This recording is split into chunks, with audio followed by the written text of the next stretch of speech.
Hi, Ali. Hi, how are you doing today? I'm good. How are you? Welcome everyone to another video interview with Dr. Mukesh Kumar, answering my questions about the FDA-related industry. Today we're going to be talking about AI. I'm very interested in what you have to say about Neuralink and why it's so unique. Well, AI has permeated pretty much everything we do. From ChatGPT is new, but AI has been there for some time, and AI-based medical devices have been in development.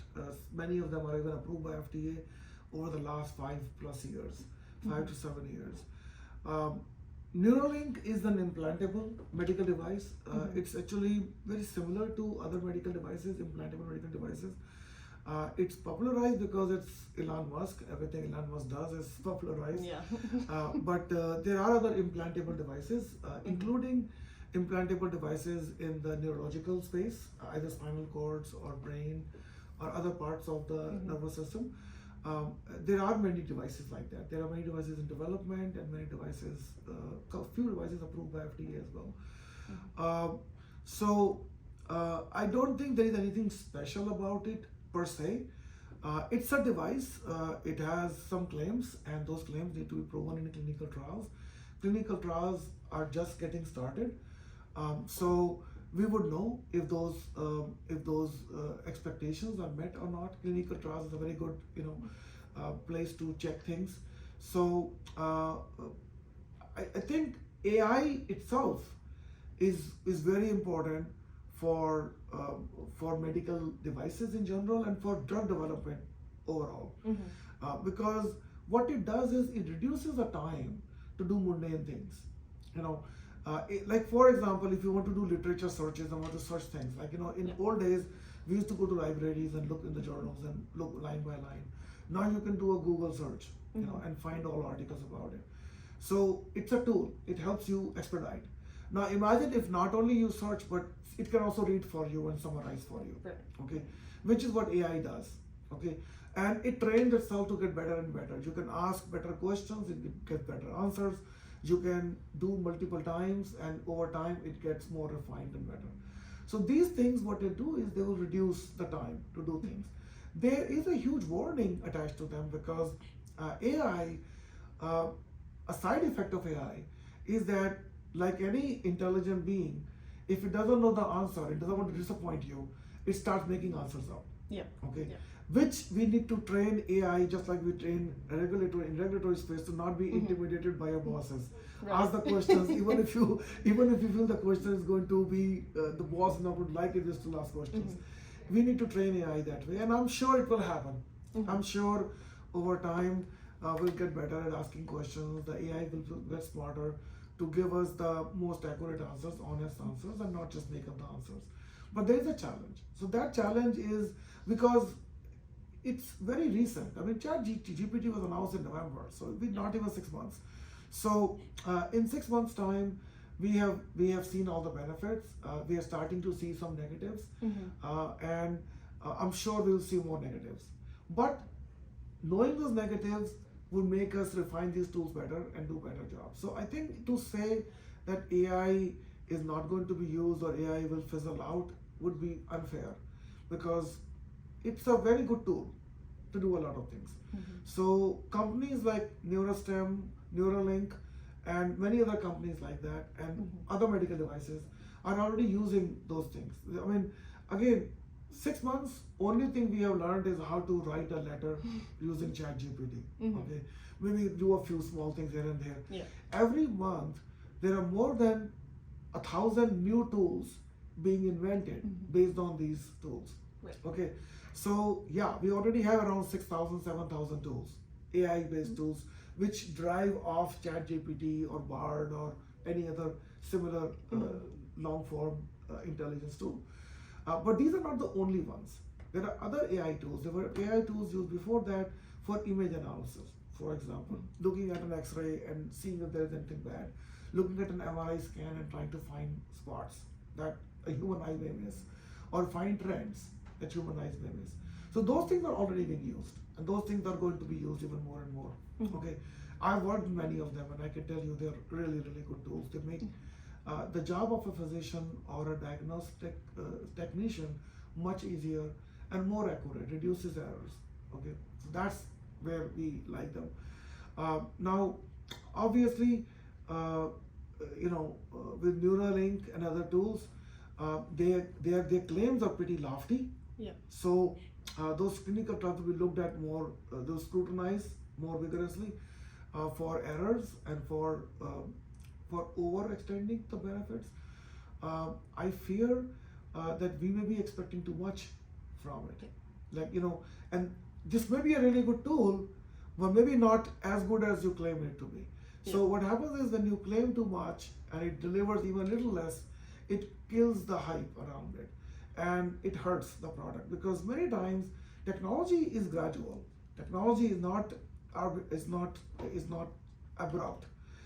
Yes, we do. ChatGPT was in development for a long time, and they did an excellent marketing for it, and now everybody's talking about it. I was listening to a talk last night where somebody was saying things which I feel again were too much, because if everybody using the same tool, you'll have a lot of plagiarism, a lot of common things, same thing. It's like if everybody has the same brand of car, they will all look the same. If everybody has the same white car from the same company, same model, we won't be able to differentiate whose car it is. Right? So I think with AI, those things are going to happen because everybody is using the same tools. So we'll need to start painting our cars in different colors and start coming with different models, so we can identify whose car it is. And make different versions of it, make premium versions of it, make less premium versions of it, and so on. Those things take time. Okay, so I think it is right now extremely hyped. The whole AI area is being extremely hyped. It will get to reality, and we will start knowing what we can and cannot do over time. But it is going to be here for some time. It will stay. So Neuralink, we'll hear about Neuralink probably from their owner, who loves to tweet and loves to talk about everything. So we'll probably hear about it sooner than other tools. But that's not the only tool you should be thinking about. There are many other tools similar to that, both in the US and other countries that are being developed. Okay, and kind of looping back a little bit, I'm curious, is it someone's specific responsibility to be training AI, or will we see it be like an organization or researchers? Or well, the responsibility right now is on the developers who are training the AI, and they need to spend enough time to train their software so that software can do the thing they're expected to do. With the number of tools that are coming out in such a short time, training is not very good. And actually, I've used many of those tools. I'm subscribed to this list that tells you new tools that may come out, and I use many of them because I'm curious about them, and I want to see if they can be used in my job. But I've seen a lot of them. The YouTube videos may look very nice. The website may look very nice, which actually was made using the same AI they're using. So the website may look nice, the imaging may look nice, but when you start using them, there are obvious issues with those tools in terms of their uniqueness and in terms of their actual ability to do all the things that they're doing, because they're not trained enough. Okay, so I think over the next few months, maybe a year or two, these tools will have enough training to become really good at their job. Okay, so right now FDA doesn't even know what to do about it. FDA, there are no rules about it, because you can't write rules in 6 months. I mean, it takes years to write rules, and lots of things need to happen before a rule can be written. So there are no rules. There is no universal agency that everybody has identified to be validating these and certifying these and passing these and so on. We don't have those yet. They will evolve. I'm pretty sure somebody somewhere will evolve a certification for AI tools. Okay, I'm sure. That's the way there are certification for other software. There will be other standards that will develop over time. I'm sure we need to do it faster because it's not enough. We're not spending enough time, but it would happen. Other than that, I think the technology develops way faster than rules can. Before the FDA can even figure out what to do with it, it may be already 2 years behind the curve, which is a lifetime in these tools. So at this time, there is none. They will come. I don't know when and by who. It's probably going to be a combination of public and private interaction, some kind of that interaction. And probably, unfortunately, like every other role in our history, it would need an accident for it to happen. That is the most unfortunate part of this discussion, that something bad has to happen for rules to be made, which is the life we live. Yeah. In the next few years, do you think that we'll be seeing AI tools diagnosing patients?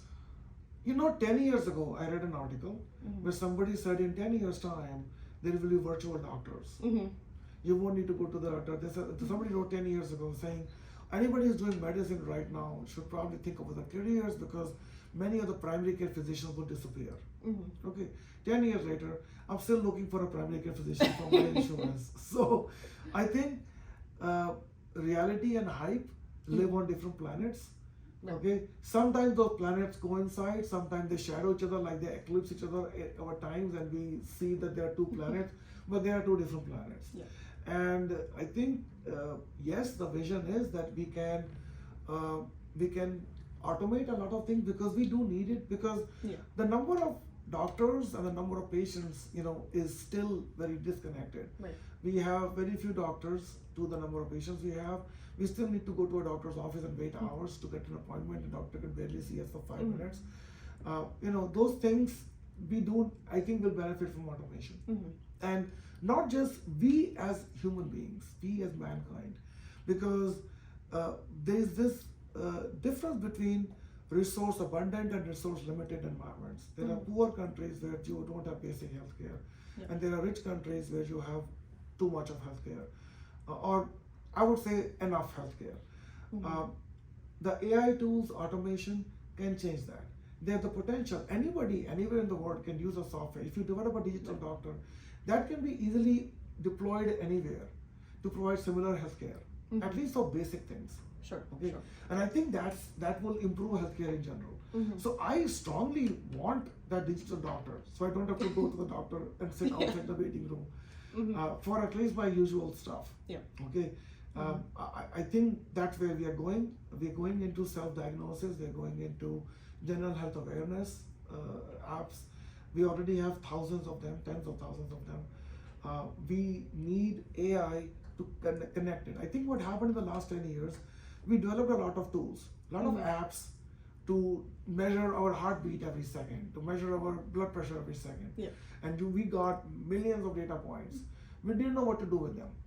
Okay, if you look at your smartwatch and you see your temperature was like fluctuating, you have some circadian rhythm, what are you going to do with it? You don't even know. You can look across, like if you are wearing a smartwatch for years, you can get every day, every hour, every minute's data and collect it all. But you don't know what to do with it. Okay, the person who knows it is probably a physician who can look at it and probably find some trends, and even that person may miss because it's such a lot of data.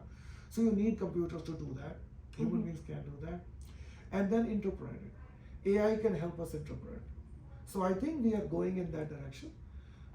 I don't want to say 10 years from now you will not need to sit in a doctor's office to get your physical exam done. Because I don't know.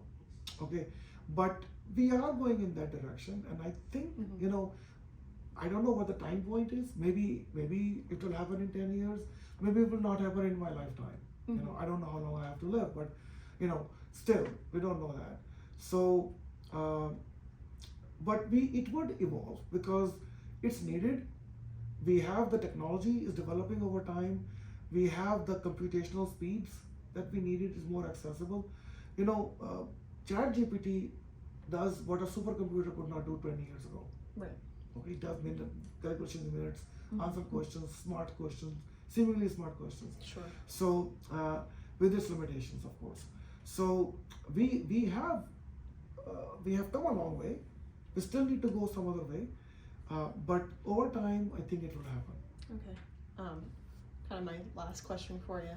Do you think that there's going to be an increase in data security, or when things are automated, do you think it'll be a bigger concern for things being in there? Already is.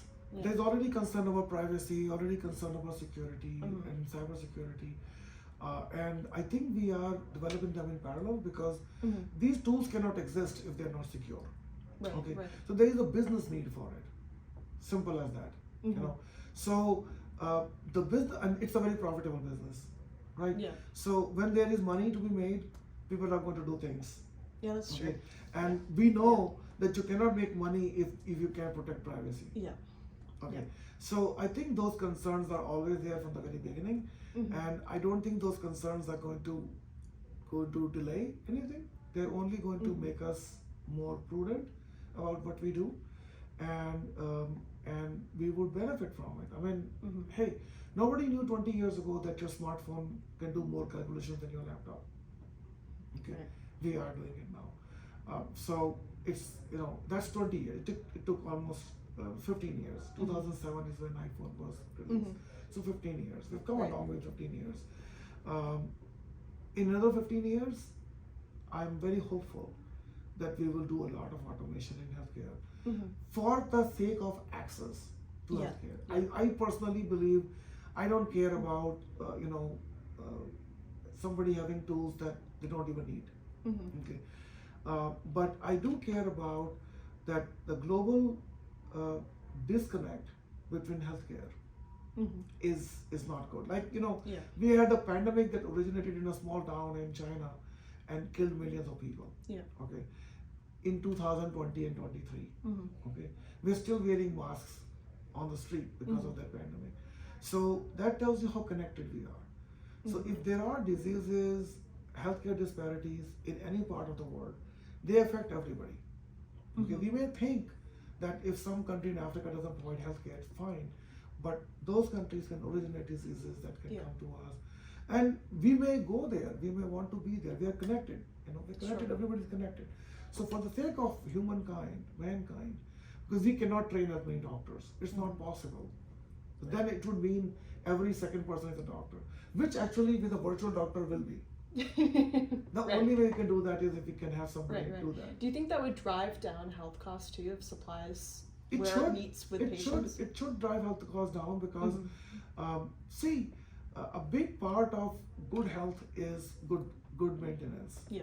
Right? People who get proper checkups done, get physical done, take care of any small disease that doesn't become bigger. Sure. Control, like if you have high cholesterol, it's not bad to take cholesterol medication because it will prevent heart disease, prevent other diseases that may happen because of cholesterol. Right. So being able to diagnose disease on time, being able to treat it early is the secret to being healthy.